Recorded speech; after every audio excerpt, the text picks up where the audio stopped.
እስኪ ዛሬ ደግሞ የተሽከርካሪያችን ጎማ አዲስ ሆኖ ሳለ ምንም ሳይጎዳ ሊፈነዳ የሚችልበትን ምክንያቶች እኔ ላይክ ፎሎ ሼር ኮፒ ሊንክ አድርጉ።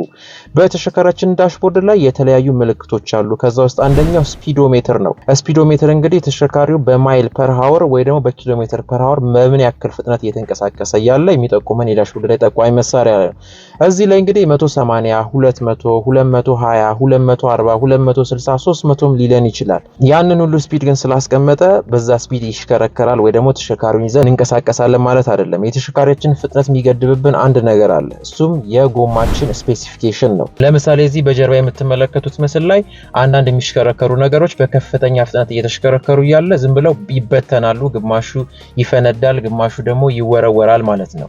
ይህንን ነገር የሚያደርገው ምንድነው? ሴንትሪፊጋል ኃይል ነው። ሴንትሪፊጋል ኃይል ወይ ደግሞ የመገፍተር ኃይል የምንለው ነገሮች በክብ እንቅስቃሴዎች ውስጥ እያሉ ከማዕከል ወደ ውጪ ወይ ደግሞ ከሴንተር አውጥቶ ወደ ውጪ የሚወረውር ኃይል ወይ ደግሞ አንድ ነገር በሌላ ነገር ዙሪያ ሲኖር ወደ ውጪ የመገፍተር ኃይል ሴንትሪፊጋል ፎርስ እንለዋለን ማለት ነው። ስለዚህ ተሽከርካሪያችንን በከፍተኛ ፍጥነት በምናሽከረክርበት ጊዜ ጎማው ሊፈነዳ ወይ ደግሞ ሊበተን ይችላል። ለምን?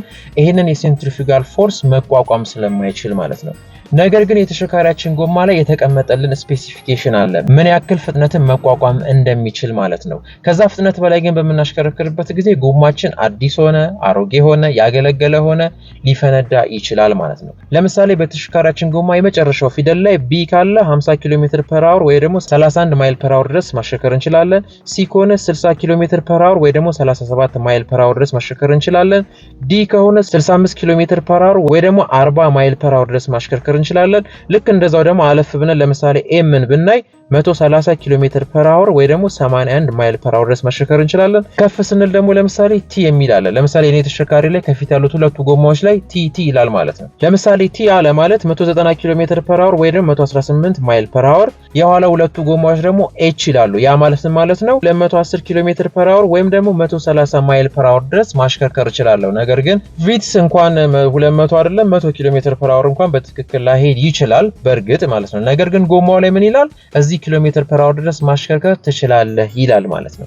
ይሄ እንግዲህ የምንነጋገረው በሀገራችን ይሄ ሁሉ ስፒድ ይፈቀዳል ማለት አይደለም። በሌሎች ዓለማትም ቢሆን የምታሽከረክሩ ሰዎች በተሽከርካሪያችሁ ጎማ ላይ ያለውን ስፒድ ሬቲንግ ማወቅ መቻል ያስፈልጋል ማለት ነው። ተሽከርካሪያችን ላይ የተገጠመው ጎማ 190 ኪሎ ሜትር ፐር አወር ድረስ የሚያስኬድ ከሆነ እኛ 200 እንሄዳለን የምንል ጎማችን ሊፈነዳና ከጥቅም ውጪ ሊሆን ይችላል።